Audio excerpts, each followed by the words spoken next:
Hey guys, tonight we slip quietly into a world where the tiniest detail of your clothing could become a death sentence.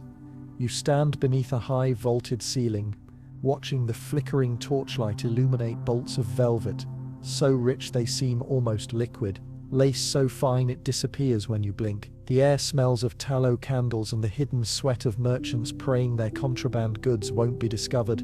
You reach out to brush your fingertips across a panel of forbidden brocade. Just one touch and someone behind you clears their throat. A royal inspector stands there, ledger in hand, already measuring you with cold, unblinking eyes. The hem of your sleeve pulls just a little too heavily around your wrist. The penalty? You probably won't survive this. So, before we drift any deeper, if this hushed little corner brings you even a flicker of calm, feel free to like the video and subscribe, but only if it feels right in your chest. Tell me in the comments where you're listening from, and what time it is right now. Now, breathe slow, let the weight fall off your shoulders, and sink with me into tonight's slow unraveling of the past. You trudge forward through a corridor lined with garments that could cost more than a year's rent if you were allowed to buy them at all. Sumptuary laws have taken root across medieval Europe, binding every subject in a sticky web of decrees. What you may wear, how you may wear it, and whether you deserve to wear it at all. In Florence, the city fathers issue ordinances thicker than your forearm, listing every restricted fabric and trim. In England, Parliament passes the Statutes of Apparel under Elizabeth I, prescribing exact fabrics for each rank, right down to the shoelaces. Picture yourself living under this regime.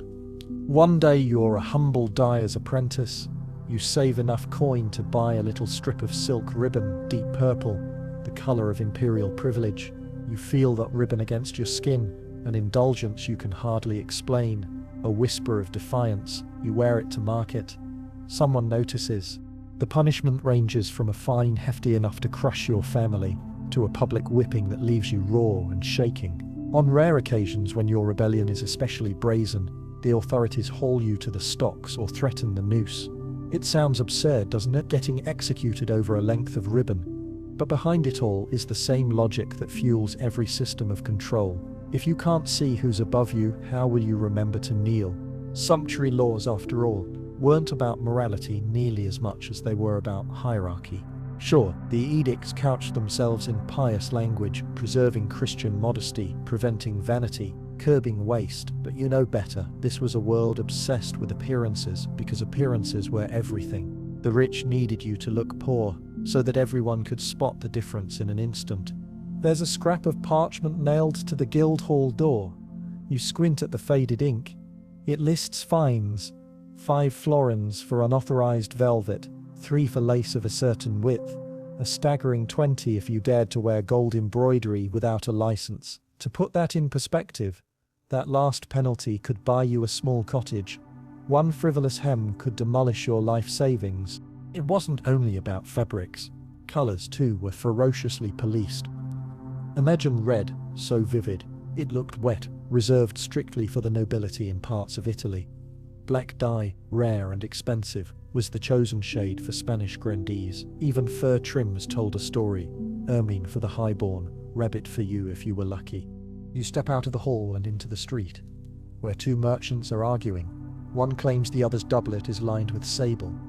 The accused man tugs at the seam to prove it's only sheepskin. You watch the inspector nod slowly, a grim little smile flickering over his mouth. The inspector isn't here to protect morality. He's here to protect the status quo. All around you, markets churn with contraband finery. A silk dealer slips a bribe to the bailiff. A dyer keeps his most expensive colors hidden in barrels under the floorboards. You feel a little thrill knowing that somewhere, someone is always breaking these rules. You might even be one of them. And just when you think this can't get any more surreal, you glimpse a noblewoman stepping down from her litter. She's swathed in layers of cloth of gold, her sleeves trailing so long they gather dust and spilled wine as she passes. No one dares question her. That, more than any decree, is the point. The higher your birth, the freer you are to flaunt it. You can almost taste the resentment in the air. Those who enforce the laws hate the arrogance of the upper classes, but they also crave the power that comes from measuring and punishing everyone else. One day that resentment will boil over, but for now it simmers beneath every marketplace dispute and every whispered accusation. And so you keep walking, ducking into the shadows whenever you hear boots crunching behind you. If you're smart, you'll remember to check your buttons and measure your cuffs before you leave home. If you forget, well, you've seen how that ends. You make your way through a tangle of alleyways, the scent of roasting chestnuts floating by, the chill of evening settling into your bones. Somewhere in the city's heart, the royal family is sitting for a portrait, draped in silks so lustrous they seem to glow from within. Every inch a silent proclamation. We own this world, and you, well, you'd better remember your place. Royal wardrobes are less about keeping warm and more about keeping others out. Velvet capes, pearl-stitched gowns, hats festooned with egret feathers. These are not mere flourishes but locked doors.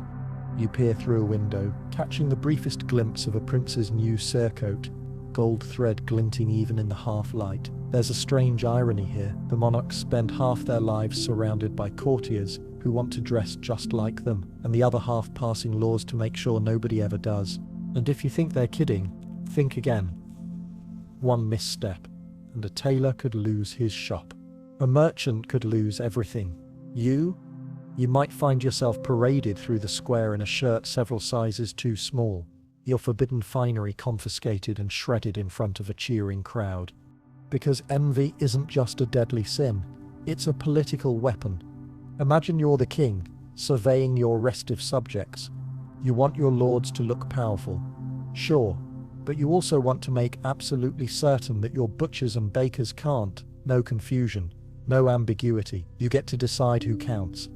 Every time you see someone from the lower ranks wearing something a little too fine, you feel that familiar itch. What if they start believing they deserve more? So you do what all the best-dressed tyrants do. You codify your anxieties into law. In medieval England, Edward III's statutes of the 1300s spell it out. Sumptuary edicts for the restraint of outrageous and excessive apparel, aimed squarely at keeping ambitious commoners from donning knightly garb. In France, Charles VI issues decrees so long and convoluted that even the bailiffs can't keep them straight. It isn't just about jealousy, though. Sometimes it's about panic. Royal families live in constant fear of losing their shine. The more accessible luxury becomes, the harder it is for anyone to stand out. Like a nightclub with a velvet rope, you keep raising the stakes. New colors, new trims, new embellishments, all carefully catalogued and restricted. You sigh, picturing the accounts ledgers back in the palace, bloated with entries for imported silks and secret shipments of rare furs. And every now and then, someone pushes back. Take the story of the French nobleman who petitioned the king to let him wear cloth of gold at his wedding, arguing that his great-grandfather had been allowed to wear it, and surely tradition was on his side. The royal council debated, records were scoured, and in the end the answer was no. Heritage, in the eyes of the crown, is a matter of selective memory.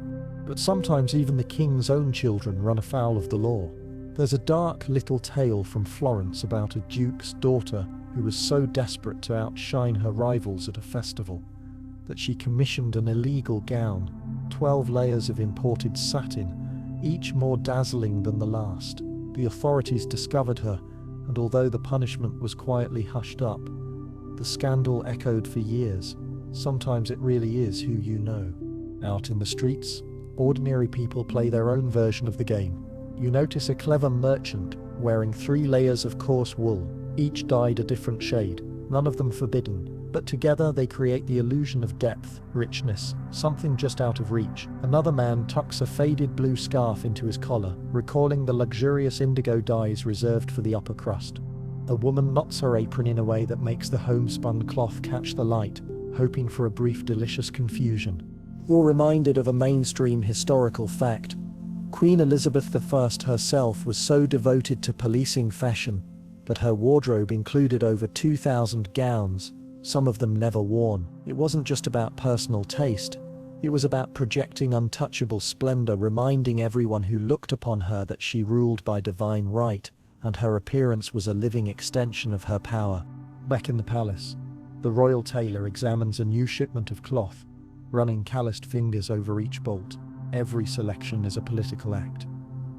If a rival noble house is rumored to be favoring damask, you choose something richer. If the city is restless, you keep your daughter in demure colors, cloaking potential scandal in folds of brown or gray. But the tension is always there. Luxury is both a promise and a threat, a signal that the rules only bend for those at the very top. You wander further, passing a church where stained glass windows shimmer with gold leaf. Even here, the influence of the crown is felt. Priests are forbidden from wearing certain kinds of lace, lest their vestments outshine the garments of noblemen. The logic is dizzying. Holiness is measured by modesty, but modesty, it turns out, is a luxury in itself. And as you slip away into the growing dark, you can't help but wonder if anyone is really fooled. The rich are always finding new ways to look rich. The poor, meanwhile, are experts at making do, but between them is a gulf maintained by law, by threat, and by the careful, constant performance of envy. Tomorrow, new ethics will be posted. Tomorrow, you'll check your sleeves again. But tonight, you pause beneath a lantern, feeling the brush of velvet in your imagination, the sting of envy in your chest, and the sense, however fleeting, that you could pass, just for a moment, for someone untouchable. You step out into a morning bright with the chatter of merchants and the clang of iron-shod wheels on stone. Everywhere you look, something glints or flashes, tiny, forbidden hints of luxury stitched into everyday life. But there's one thing that draws your eye again and again, the shimmer of gold thread. It winks from the cuffs of a bishop's robe, weaves itself through a noble's cloak, and sometimes dares to appear on the coat of someone who simply shouldn't have it. In this world, gold embroidery is a language you're not supposed to speak. Imagine you're standing in a shop, cluttered with spools of thread, bins of beads, and scraps of cloth in every shade imaginable. The air is thick with the metallic tang of precious metals hammered so thin they float in the breeze. You reach for a spool of gold-wrapped silk so light it feels like nothing at all, and you catch the eye of the shopkeeper. She arches one eyebrow in warning. "Not for you," her look says, and you let the thread slip from your fingers. Sumptuary laws don't just tell you what you can't wear, they obsess over the tiniest details. Gold and silver embroidery are fiercely guarded, restricted to those whose titles and bank accounts can withstand the scrutiny of court officials. There are actual lists kept by tailors and city magistrates, specifying who may wear which metal threads and where. Maybe your cousin is allowed a single line of silver at the hem of her wedding dress, but gold, out of the question. You pass a group of city inspectors, their uniforms crisp, their eyes sharper than a tailor's needle.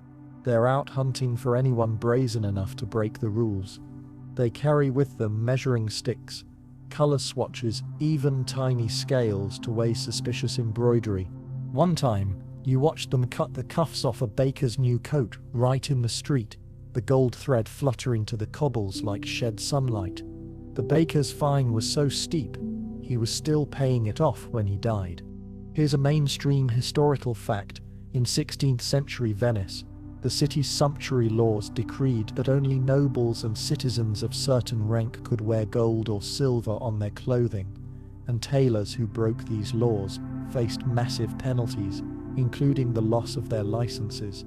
These laws were read aloud every year, sometimes right in the markets to remind everyone what was at stake. But despite this, gold thread still found its way into the hands of those who shouldn't have had it, glimmering with quiet defiance. It wasn't just about embroidery. Gold trims and bands, edged sleeves and collars declared your status before you even opened your mouth. If you were lucky enough to inherit an old garment with golden decorations, you'd have to unpick them one tiny stitch at a time, lest you be accused of pretending to be what you were not.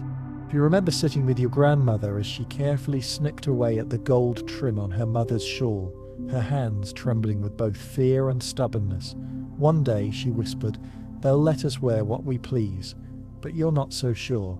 Sometimes the laws have loopholes big enough for an entire guild to slip through. Take the tale of the merchant's daughter who married a minor noble.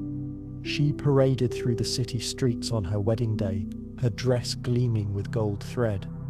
The crowd gasped, and the city inspectors closed in, only to discover a cleverly forged family crest sewn inside her hem.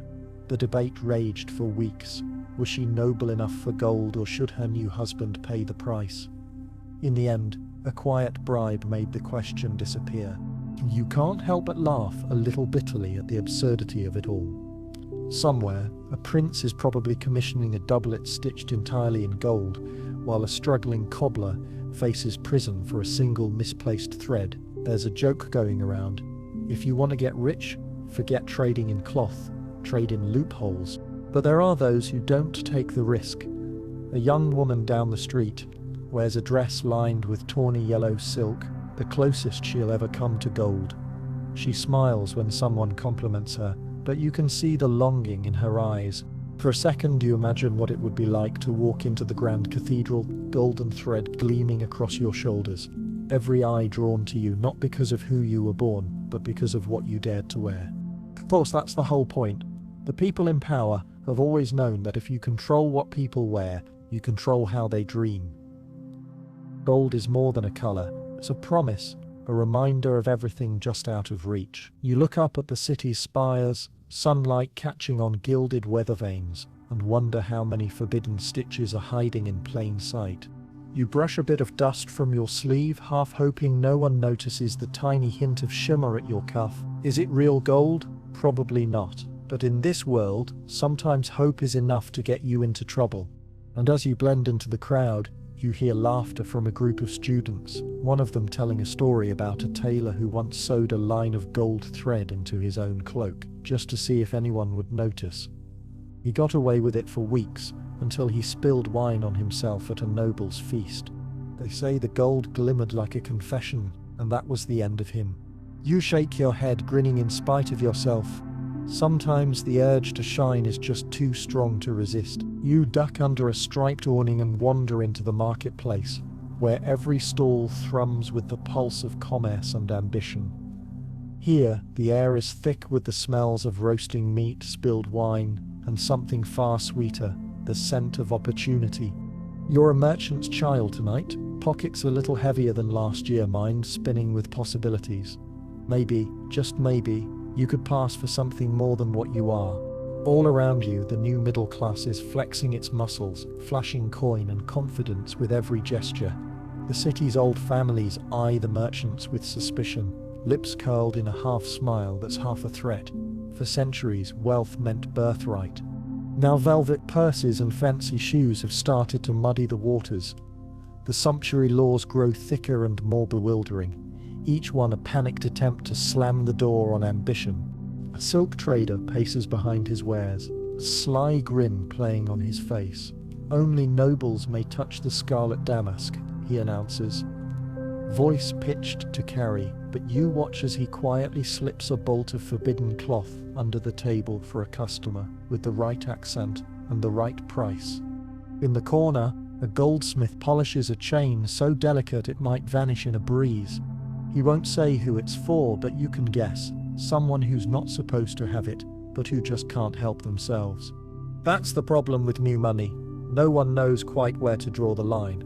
Old laws clash with new fortunes, and every day the city's tailors and dyers become unwitting soldiers in a quiet war. You overhear one seamstress muttering, "Yesterday a baker's wife wanted velvet sleeves. Tomorrow it'll be her maid asking for pearls." She laughs, but there's fear under the surface. For every merchant who steps out in silk, there's a noble waiting to report them, a city official waiting to measure and fine, a jealous rival itching to see them fall.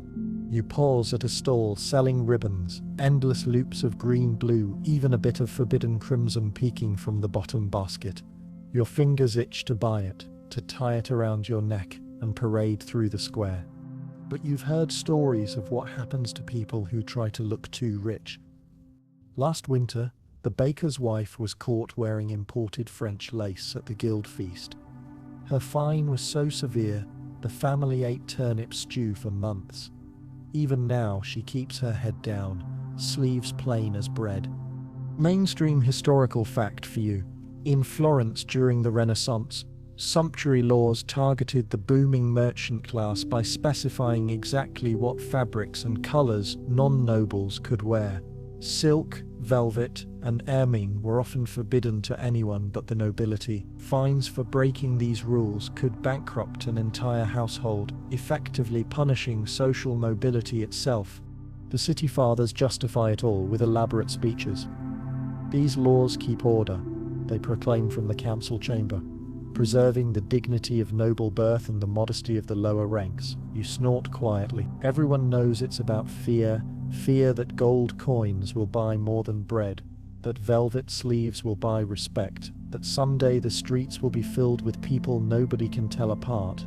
Ambition has a way of leaking out, though. You watch as a wealthy spice merchant struts through the crowd in a cloak lined with rabbit fur, technically legal, but so expertly dyed that it mimics expensive sable. You catch a flicker of envy in the eye of a passing lord, and the tiniest smirk from the merchant. Rules can only bend so far before they snap. One of the jokes making the rounds: a merchant's money can buy anything except a title, a conscience, or a coat of arms. The rest, for sale at the back door. You chuckle, half wishing you had the courage to put that on a banner and wave it in front of the city council. Of course, some pay the price for reaching too high. The city's archives are full of warnings. Names of tailors banished for making illegal gowns, families ruined by a single festival dress, apprentices whipped in public for daring to wear a sliver of gold. You see the scars in the way people walk, the caution with which they choose every stitch. Yet even in the shadow of punishment, the urge to rise above your station pulses in the crowd like a secret heartbeat. A young couple giggles as they share a cloak dyed a shade just this side of forbidden. A grocer's daughter pins a bit of lace behind her ear, then tucks it away as soon as the city watch appears. The old families might have laws, but the new class has ambition, ingenuity, and just enough recklessness to keep hope alive. As you wander out of the square, your own dreams brush against your skin, as soft and dangerous as silk. You straighten your collar, cast a final look over your shoulder, and walk on. Maybe tonight, you'll risk a ribbon after all. You slip quietly from the bustling market and step onto the ancient stone bridge arching over the river. The city's rhythm changes here, the noise fading to the distant tolling of church bells. You head for the shadowed quarter, where the Italian merchant houses cluster, crimson banners fluttering high above shuttered windows. Here, every detail speaks of pride and peril, a place where a single colour could tip your fate from privilege to disaster. Scarlet shoes catch your eye, bright, impossible to ignore. In Florence, Venice, and Milan, red dye is worth its weight in gold, distilled from insects and rare roots, and worn by those whose families have ruled for generations. In scarlet signals status, wealth, and connections, but there are those who cannot resist its lure. You spot a young man in a somber cloak, but his shoes blaze scarlet as he hurries down a side street. A risk, maybe even a provocation. For him, it's a mark of ambition, or perhaps of reckless defiance. Sumptuary laws in the Italian city-states are rigid, and their enforcers, known as Sumptuary, are everywhere. They monitor the markets, appear unannounced at banquets, and demand to see the linings of your garments, checking for forbidden silk or expensive dyes. One moment of carelessness and your life can shift in a heartbeat. You remember stories whispered over wine, a merchant's son caught in vermilion hose, forced to pay a ruinous fine, his family's reputation in shreds, a bride whose wedding slippers were too bright, resulting in the confiscation of her dowry. Even weddings, those moments of joy and hope, become tangled in the city's web of rules. To be married in red is a symbol of fortune, unless the shade or fabric breaches the boundaries set by law. You watch a seamstress at her workbench, hands shaking slightly as she measures dye against parchment, the pressure of scrutiny always present. "One drop too much," she murmurs, "and I could lose everything." These laws, though dressed in the language of morality, are at heart about fear and separation. The patrician class guards its privilege, shutting out the rising tide of successful merchants. The scarlet shoe becomes more than footwear. It is a test, a danger, a line that cannot be crossed without consequence. There are those who try to find ways around the laws, secret dyes, mixed at night, scraps of forbidden cloth sewn into linings, shoes coloured only on the inside, invisible to casual inspection. The Sumptuary are thorough. They inspect, they interrogate, they confiscate. Families have been driven into poverty for a single misstep, their goods seized, their names blackened on public lists.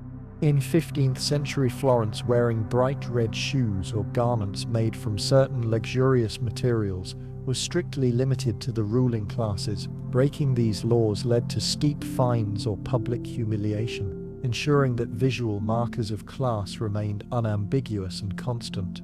As you move through the winding lanes, you see evidence of the system's toll. Shops shuttered after investigations, apprentices lingering in alleys, eyes wary. Even children learn early which colours are safe, which fabrics to avoid. The city's splendour is bought with caution and discipline. Every citizen, from the richest to the poorest, feels the weight of the sumptuary code. There is no mirth in this world, only vigilance. Even those who win the right to wear red pay a price. Isolation, scrutiny, the endless need to defend their place at the top. If you look closely, the grandeur starts to crack, revealing the fear beneath the surface. A society forever anxious that its careful order could collapse if just one pair of scarlet shoes slips by unnoticed. You walk on, your footsteps quiet against the worn stones. Somewhere in the city, bells ring for vespers. You know that for some the sound brings comfort. For others, it is a reminder to keep their heads down, their clothing plain, and their dreams, like their shoes, dipped in safer colours. You cross from the Italian alleys into the tangled streets of France, where sumptuary laws wind through society like vines around old stone. Paris at dusk feels heavy with anticipation, as if every thread in the city's fabric is stretched taut by centuries of rules, each one as intricate and unyielding as the embroidery on a royal doublet. France's lawmakers have always treated fashion as a battlefield. In the courts of the Valois and Bourbons, rules about who may wear what are drafted with the same care as treaties. Every detail is spelled out in exhaustive lists: the height of a hat, the breadth of a sleeve, the weight of a gold chain, even the number of ribbons you may attach to your shoes. For you, living under these edicts means scanning your reflection each morning with anxious precision. Did you remember to remove the extra lace from your cuffs? Is the blue of your cloak a shade too rich? The labyrinth is never-ending.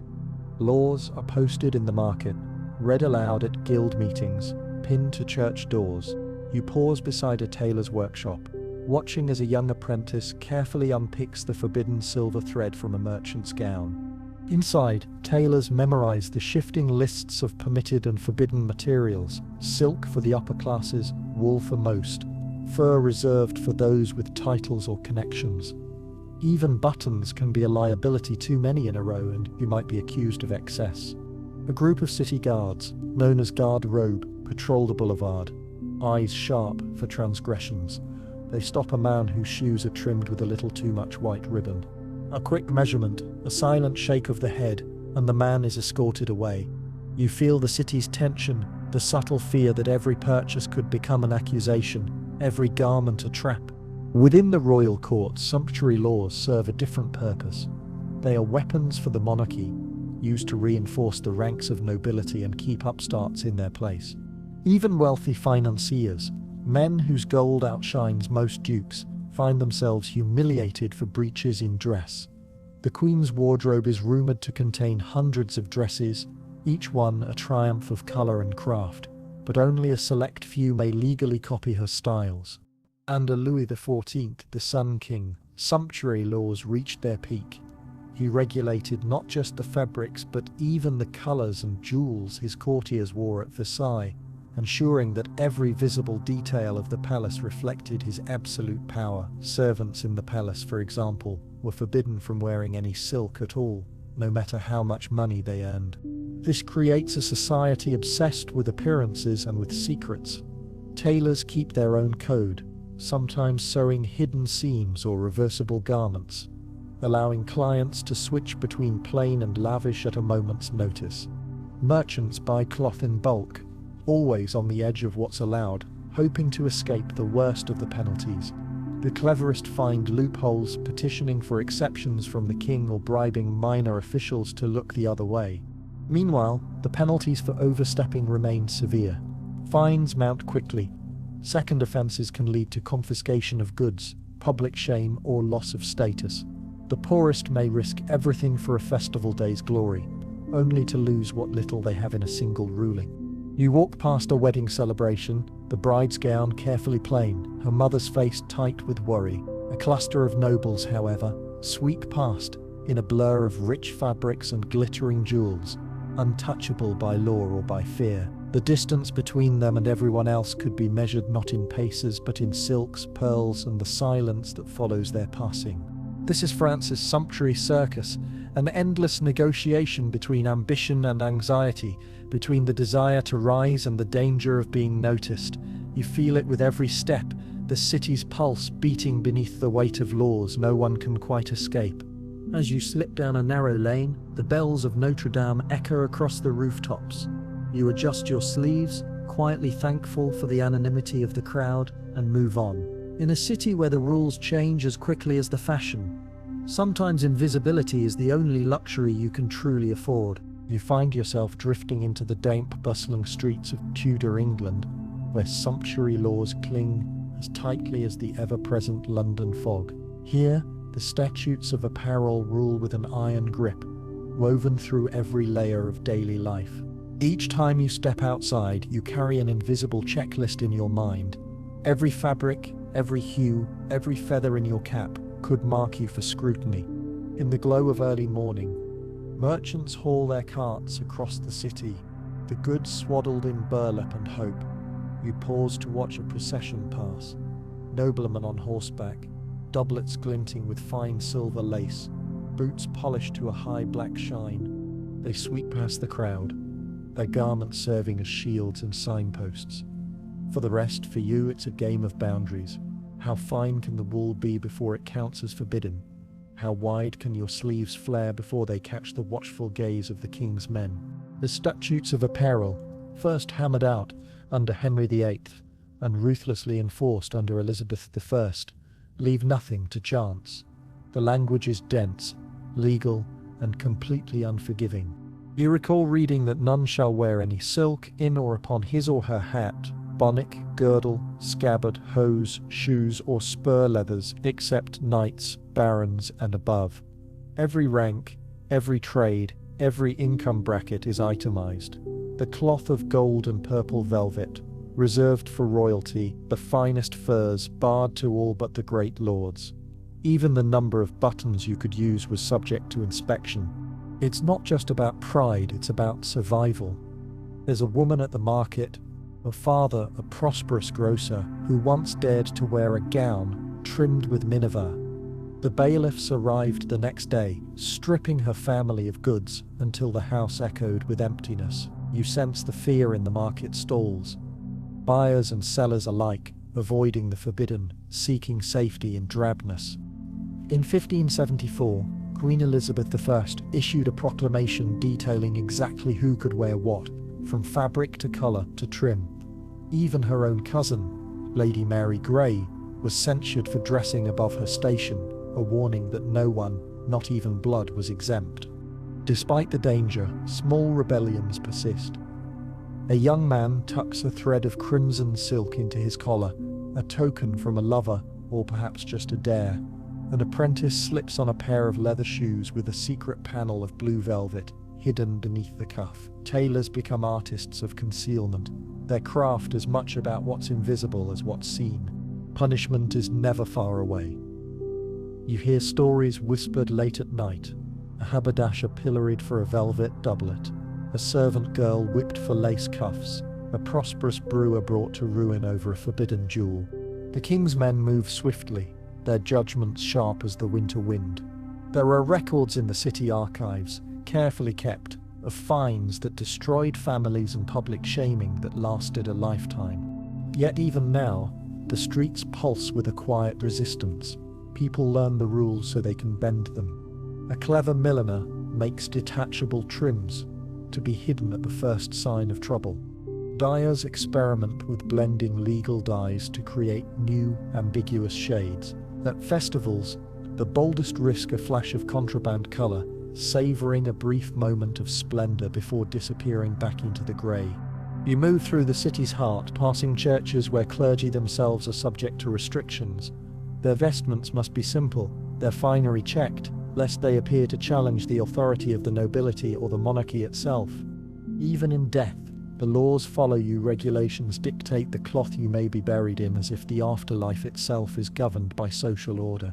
And still you can't help but wonder, who truly benefits?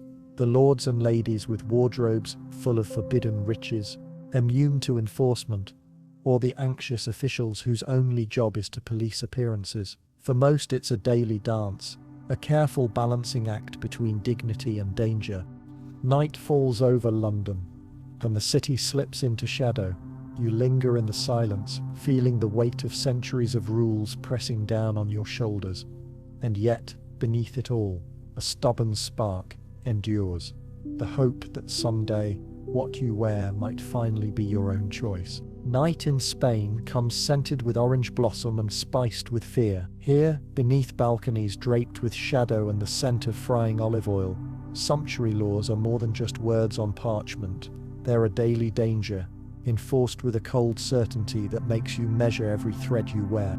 You slip down a narrow lane in Seville, the cobbles still warm from the day's sun. In the main square, nobles in glimmering silks and gold-edged capes ride under the lantern light, each an untouchable vision.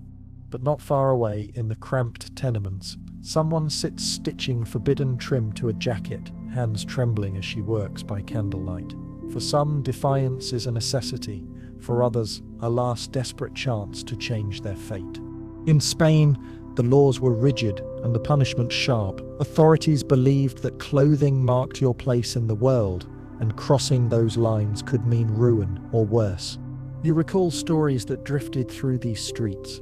A young man caught wearing a velvet doublet, paraded in humiliation before his neighbors, his family's reputation destroyed overnight. Even bolder rebels faced the threat of imprisonment, or, in the worst cases, death. This city's markets hume with secret trades. Somewhere, a dyer risks his livelihood for a single vat of forbidden dye. Elsewhere, a shoemaker works after midnight crafting boots too fine for anyone of his rank. The watchers, city officials tasked with enforcing the sumptuary laws, are always present. They drift through crowds, inspecting cuffs and measuring sleeves, pausing over a collar just a shade too bright, or a ribbon tied in an illegal knot. Still, the urge to rise above your lot is stronger than fear for some. The boldest citizens flaunt their outlawed silks at night, slipping through alleys and into private parties, where for a few hours they can exist beyond the reach of law. It's a world of risk, of coded glances and whispered warnings. Sometimes the price is just a fine, sometimes it is a beating, sometimes it is silence and a door that never opens again. Mainstream historical fact. During the Spanish Golden Age, sumptuary laws were strictly enforced, particularly in cities like Seville and Madrid. Items such as silk stockings, elaborate gold jewelry, and certain furs were reserved for the nobility. Breaking these laws led to harsh penalties, both economic and social, with inspectors holding real power over the lives of ordinary people. You pass a church where the priest's vestments are deliberately plain, in stark contrast to the opulence of the nobility's dress. Even faith cannot protect you if you stray too far. Several stories tell of clergy punished for wearing forbidden cloth. Everyone is watched, and everyone is vulnerable. Yet the longing for beauty never quite fades. A seamstress you know keeps a single strand of gold thread hidden in her sewing kit, using it to stitch secret messages or tiny patterns on the inside of her clients' garments. A flicker of hope, invisible except to those who know where to look. You hear voices in the next courtyard, a party in full swing. A young woman appears on the balcony, her dress shimmering under the lanterns. It's a risk, a statement, a dream wrapped in contraband silk. You wonder how long it will last, how soon someone will notice, and what price she's willing to pay for that moment of light in the darkness. As the bells toll midnight, you slip away, careful to keep to the shadows. In this world, the freedom to wear what you wish is precious and sometimes deadly. Your path leads away from the old Spanish alleys and out across the sea toward the lantern-lit streets of Edo, Japan. Here, night falls gently, the quiet broken only by the distant rumble of a palanquin and the rustle of silk slippers over swept wooden floors. The city is a tapestry of kimonos, some brilliant, some muted, all regulated by a network of sumptuary codes more intricate than any brocade. You are an artisan's apprentice, sleeves rolled up, needle in hand. In the corner, your master studies a scroll covered in elegant calligraphy, a new edict from the shogun's officials. It details with pitiless precision which colors, patterns, and fabrics each social class may wear. Silk brocade, gold leaf, the famed purple of the imperial family, all these are forbidden to most. For merchants, the rules are even tighter, their rising wealth checked by bans on ostentatious display. The laws reach into every part of life. Your mother chooses her kimono each morning with care, sticking to the duller shades allowed for your family's rank. You watch her long for the shimmering blues and reds she sees in the district where samurai wives stroll.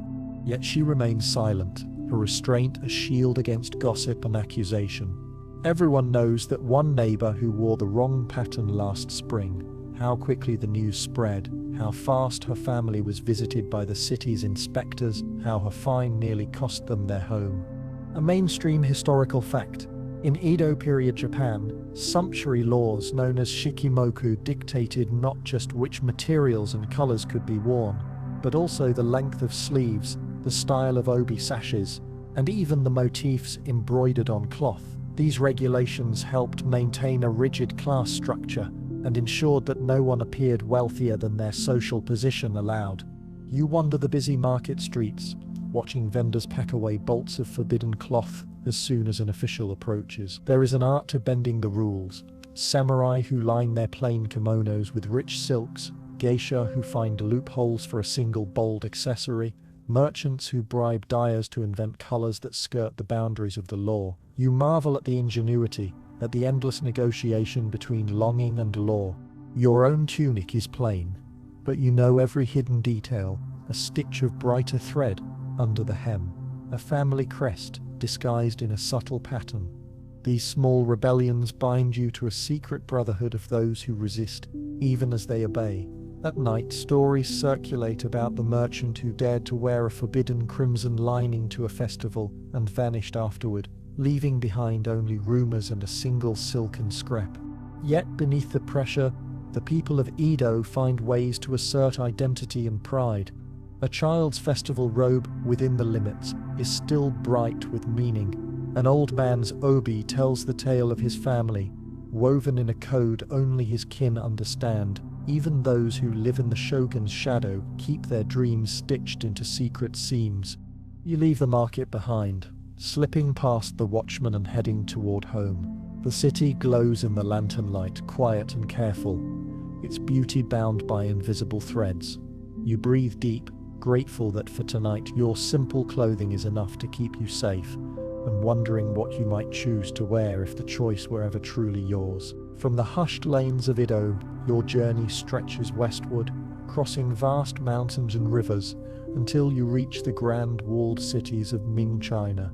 Here, power is embroidered into every thread. To walk the streets of Beijing in the emperor's yellow is not just a statement of wealth, it is an open invitation for punishment, a crime with consequences no one dares to ignore. The city wakes early, the air heavy with incense and the distant clang of temple bells. You join the crowds along the avenues, faces half hidden behind fans, robes brushing the paving stones. Each garment declares your identity at a glance, the color, the cut, the pattern, all tightly regulated by imperial decree. Officials in dark blue silk stride confidently through the throngs, their dragon-embroidered robes rippling in the morning breeze. You, the scholar's child, stick to pale greens and faded browns, safe, modest, and forgettable. Sumptuary laws here are ancient, precise, and absolute. The most coveted shade is imperial yellow, reserved solely for the emperor and his direct kin. Even a scrap of it on your person, on a sleeve, a sash, or a child's doll, can draw the harshest censure. People speak in hushed voices of merchants who tried to flaunt forbidden yellow, only to vanish after a knock at the door. The penalty can be exile, loss of property, sometimes worse. In Ming Dynasty China, color codes were strict and ruthlessly enforced. Yellow symbolized the emperor's heavenly mandate and was forbidden to all others. Purple and crimson were also highly restricted, with elaborate codes specifying who could wear which shades depending on rank and context. These rules extended to funerals, weddings, and even the embroidery on household curtains. The fear runs deep, yet so does the desire to test boundaries. You see it in the subtle ways people challenge the system. Artisans invent new shades, mustard, gold, brown, saffron hues, that skirt the edges of legality but never quite cross the line. Clever tailors weave secret patterns into linings, or dye the inside of cuffs with colors only the wearer will ever see. The forbidden remains alluring precisely because it is out of reach. But the law is relentless. On festival days, imperial agents walk the markets, eyes sharp for any sign of banned colors. You witness a commotion. A woman, weeping, tries to explain away a sash her daughter wears. A gift, a mistake, a misunderstanding. The agents remain unmoved, seizing the garment and issuing a penalty that will linger for years. The crowd disperses quickly, fearful that even witnessing the infraction might draw unwanted attention. You visit a friend whose family once had high status but fell from grace generations ago. In a locked chest, she keeps a strip of yellow silk, a relic from her ancestors' days at court. She shows it to you only after swearing secrecy, hands shaking as she unfolds it. "This is all that's left of our honor," she whispers. You feel the weight of history in that cloth, the burden of laws designed not just to control but to erase. Even within the palace, the codes are suffocating. Concubines, officials and servants jockey for position, their garments signaling every rise and fall in favor. Every new edict is a reminder. In this world, your place is marked not by your actions but by what you are allowed to wear. As dusk settles, you walk through the capital, robes fluttering in the breeze, careful to avoid the forbidden. Above, lanterns glow gold against the night sky, an echo of the color only one person can truly claim. You wonder, as you return home, how much of your life is stitched together by rules you never chose, and what freedom might feel like in a world without them. You drift away from the grand courts of China and step into a quieter, more intimate space, the world of women. Here, the sumptuary laws take on new life, their force turning inward to shape bodies, silence expression, and define the limits of femininity. It is a world of whispered warnings and careful choices, where each hemline, bodice, and veil is weighed and judged by 1,000 invisible standards. You wake before dawn, the house hushed but restless. Your mother stands before a small mirror, adjusting her dress. She checks every detail. Is the cloth too rich? Are the sleeves too long? The color too bold? The embroidery too fine? Each decision is a negotiation between personal pride and public peril. For women, these laws reach deeper than any decree. They map themselves onto the body itself. From Florence to Paris, from London to Istanbul, women's attire is scrutinized more closely than men's.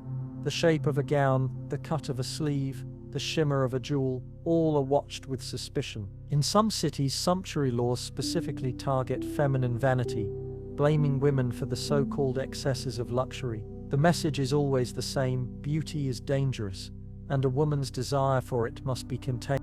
You remember the story of a merchant's wife in Venice who dared to wear forbidden pearls at a festival. The magistrates called her to account, stripping the pearls from her neck in the public square and fining her husband until his business nearly failed. The shame clung to her family for years, outlasting even the debt.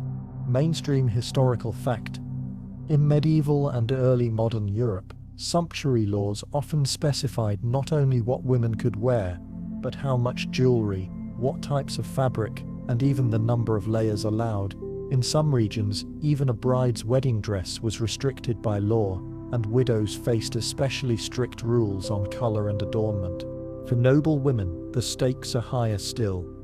Every outfit is a calculation, a means of displaying status, securing alliances, or avoiding jealousy at court. But step too far, and the consequences are swift: banishment, scandal, or a forced retreat from society. In the Ottoman Empire, for example, only certain women could wear elaborate kaftans or jeweled headpieces, while others were limited to somber silks or plain cotton veils. You watch a seamstress at work in a small, smoky room, piecing together dresses for the daughters of a local official. Her fingers move quickly, stitching hope and caution into every seam. She sighs as she tells you, if the inspector visits, we'll say it's for her cousin's wedding. But if they look too closely, her words trail off, the unspoken threat hanging in the air. Even the rituals of daily life become fraught with risk.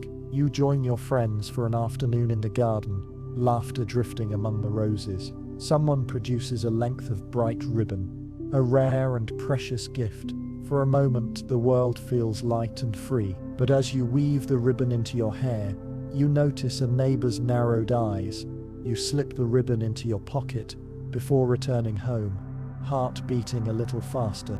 The sumptuary laws are not just about clothing, they are about control, about keeping women in their place, about ensuring that beauty never becomes power, and that no one ever forgets who is allowed to shine and who must remain unseen.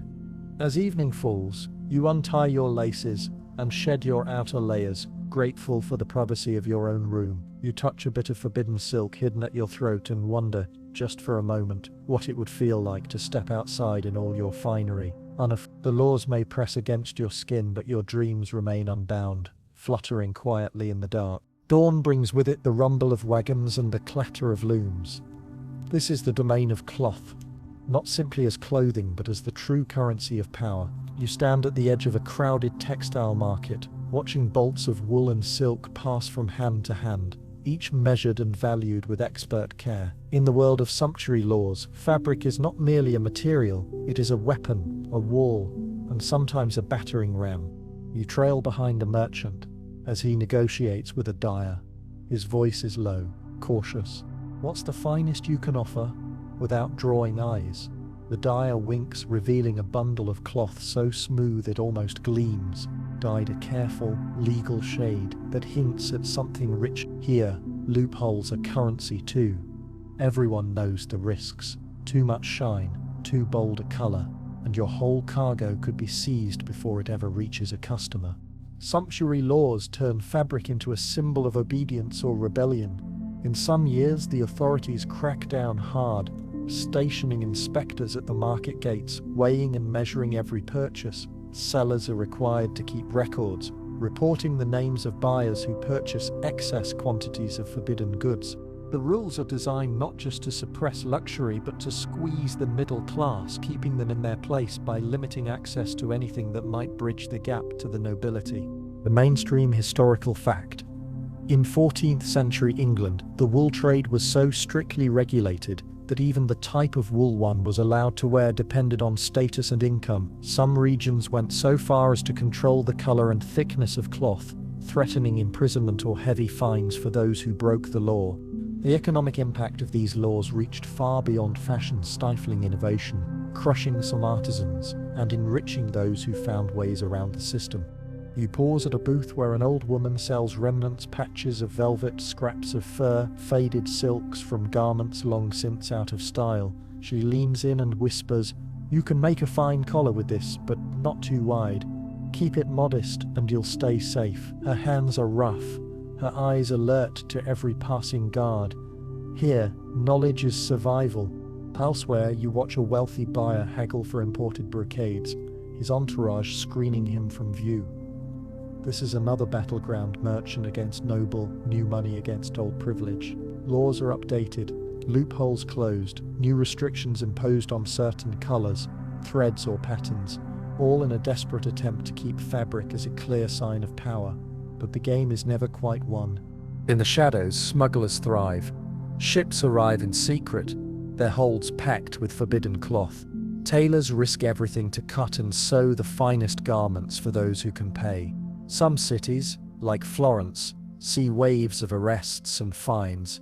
Others simply turn a blind eye for the right bribe. In every city, fortunes are made and lost by those who can read the ever-changing codes and ride the waves of enforcement. Yet for all the risk and complexity, cloth remains the thread that binds societies together. Weddings, funerals, births, every major event is marked by fabric.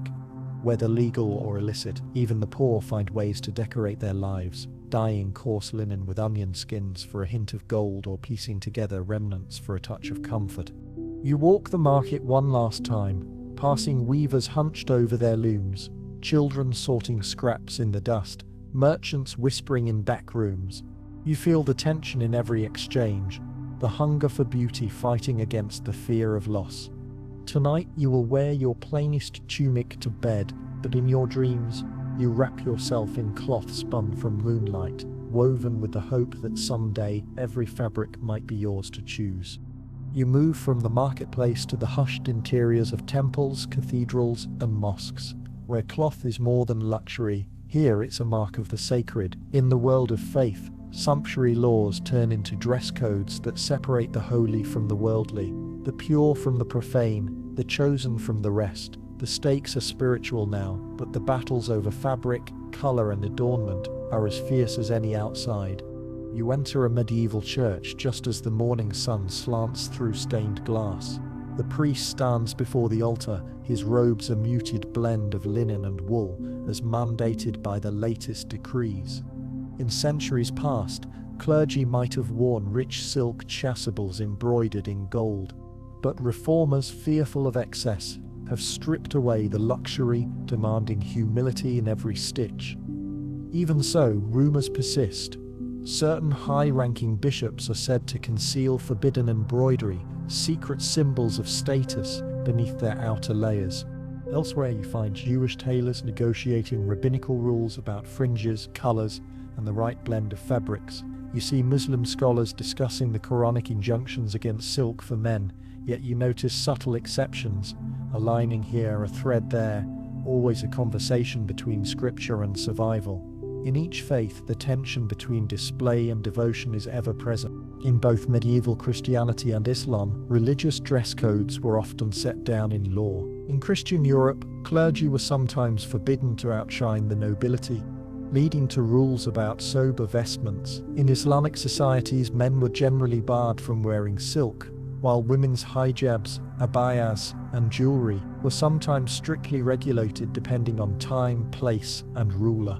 You attend a festival in a Buddhist temple, watching monks in bright saffron robes, an allowed exception because here color is a mark of renunciation, not privilege. Yet the outside world's envy sometimes seeps in. Rumors swirl of rival monks accused of dyeing their robes with a forbidden brighter pigment, eager to outshine even within a life of simplicity.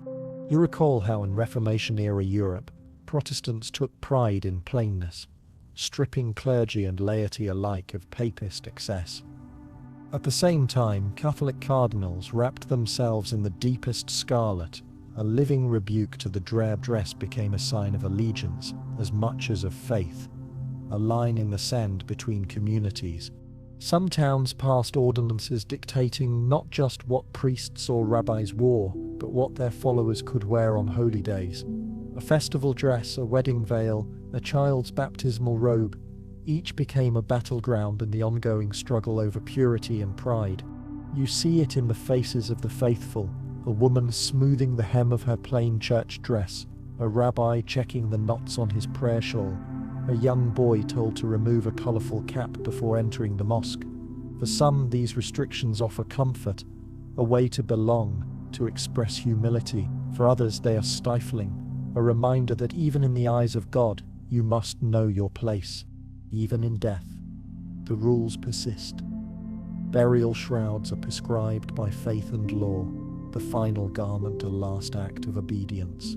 You watch as a family debates the proper cloth for a loved one's funeral, voices low and anxious. Here too, the boundary between the sacred and the worldly is drawn with thread. As dusk falls, The sacred space is empty, leaving you with a deep sense of how power and faith shape the simplest things. A strip of cloth, a glimmer of gold, a single forbidden dye, each becomes a declaration, a prayer, a rebellion. You step outside, your own clothing suddenly heavy with meaning, your heart beating with the hope that your spirit at least remains unconstrained. You leave the echoing calm of temples behind, stepping into a different underworld, the shadowy world of black markets and forbidden threads. The alleys are narrow here, the lamps dim, the rules unwritten but ruthlessly enforced. If the sumptuary laws were meant to suppress desire, they have done the opposite, creating an entire underground devoted to luxury, ingenuity, and risk. You make your way past shuttered stalls and quiet doorways. Drawn by whispers of contraband, in a hidden corner, a young tailor hunches over a patchwork coat, the lining stitched from scraps of velvet too fine for anyone of his rank. His tools are simple, but his skill is legendary. Even the city's magistrates sometimes visit his shop by night, exchanging coin for silence. The air is thick with secrets.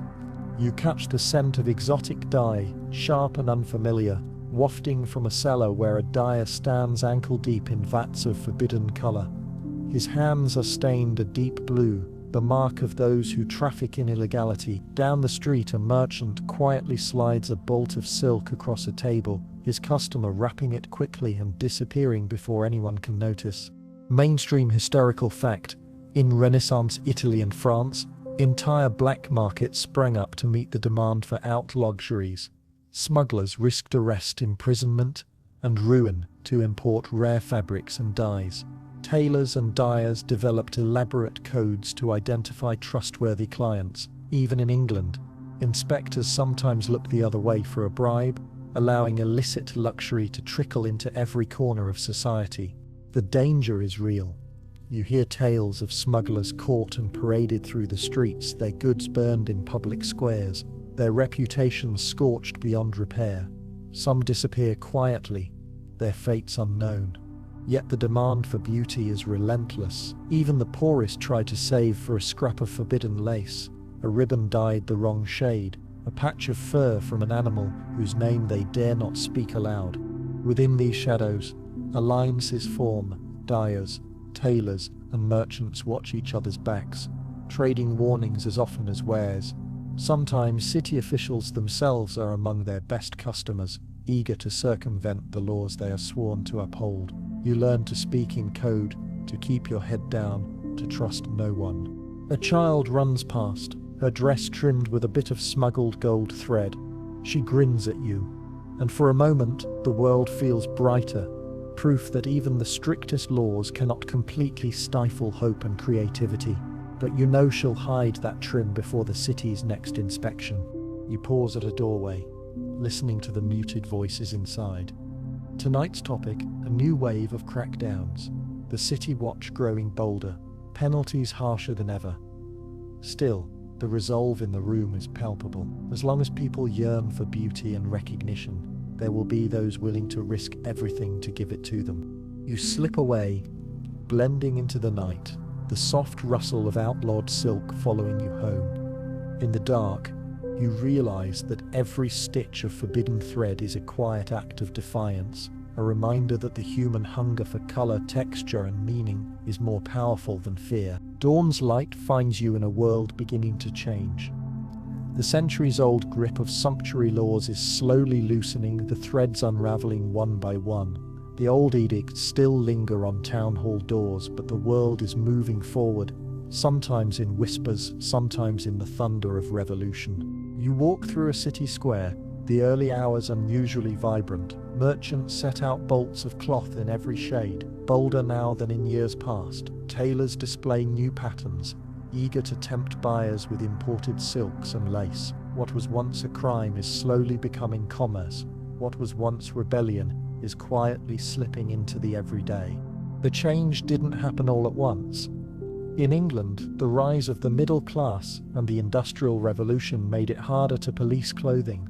The world's new wealth was spread wider, and the rich could no longer keep up the pretense that only birth brought luxury. In France, the revolution swept away the old ranks, at least for a time, and people dared to wear what they could afford, not just what they were allowed. In the late 18th and early 19th centuries, the strictest sumptuary laws across Europe faded as new economies, mass production, and changing attitudes made them nearly impossible to enforce. While remnants remained in school uniforms or military dress, ordinary people increasingly dressed as they wished, blending styles, colors, and fabrics. Yet even as these laws faded, some tried to cling to the old order.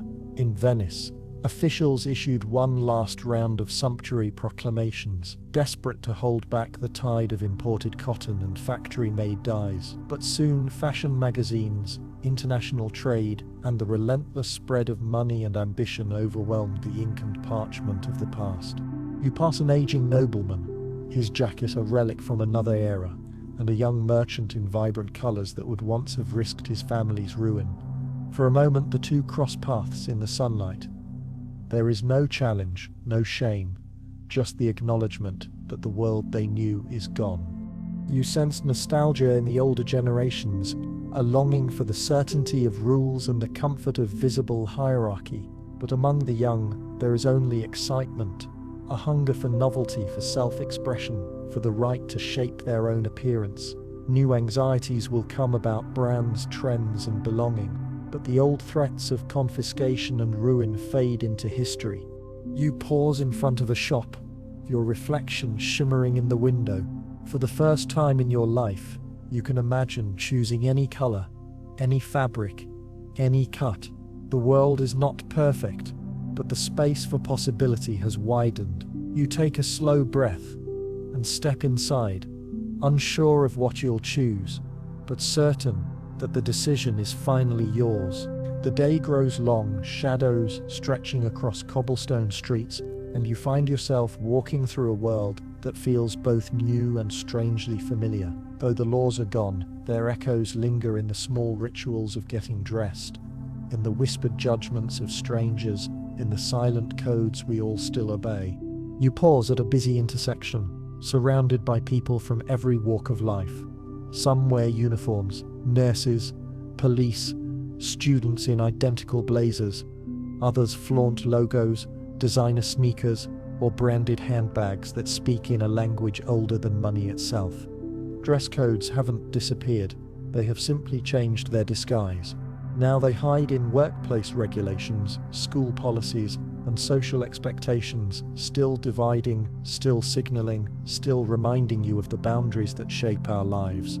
As you watch a group of teenagers in the latest streetwear, you recognize something old beneath the new. There's a thrill in rebellion. Skirts rolled high above the knee, forbidden piercings, wild colors streak through hair. It is a dance with authority, a question whispered with every choice. Who gets to decide how we present ourselves? What are the consequences? And who pays the price? Mainstream historical fact. In many countries today, uniforms and appearance policies are used to mark status and maintain order, from corporate offices to public schools. Even in democracies, debates rage over hair, tattoos, religious dress, and what is acceptable in public. The lines are more flexible now, but they have not disappeared. You step into a modern shopping mall, its lights glaring, its shelves overflowing with options. It should be freedom, but sometimes it is just another kind of pressure. The faces around you flicker with hope, anxiety, pride, and the endless search for belonging. The old fear of standing out or of disappearing lingers on. At home, you stand before your closet, fingers grazing fabrics. Each garment is a choice, comfort or defiance, tradition or trend, invisibility or attention. You think of those who risked everything for a strip of forbidden silk, a dash of color, a glimmer of gold. Their struggles live on, quiet and unacknowledged, stitched into every seam. Tonight you let the day's clothes slip from your shoulders, barefoot and at ease. You move through your home as yourself. No code, no law, just you. The world outside may still whisper its old warnings, but here at last, you are free. The world outside fades to a gentle hush, the night folding itself around you like soft linen. You feel the day's tensions loosen, each breath growing slower, steadier, as if you're unspooling the tangled threads of history itself. The fears and rules that once clung so tightly now drift away, distant as echoes in a forgotten hall. You remember the countless lives that came before yours, the apprentice who risked everything for a hint of velvet, the merchant's daughter longing for a forbidden color, the seamstress working by candlelight to stitch hope and caution into every seam. Their struggles are no longer yours to bear. The old laws have faded, and even their memories soften, like fabric worn smooth by time. You are safe here. Each heartbeat feels quieter, the room wrapped in dusk and the scent of something familiar, fresh sheets, a favorite sweater, the soft creak of floorboards as you settle in. The world, with all its boundaries and boundaries broken, can wait until morning. Let your thoughts drift where they please. Let the last images of gold thread and candlelit mirrors slip away, replaced by the gentle weight of blankets, the rhythm of your breath, the simple luxury of rest. For tonight, there is no judgment, no punishment, no line between who you are and who you wish to be. As your eyelids grow heavier, you can almost hear the whisper of silk and the slow, distant bell of midnight. Everything you need is here: peace, quiet, and the freedom to dream in your own colors. Sleep well. Tomorrow will come with its own choices, but for now, let go. You are exactly where you need to be. Sweet dreams.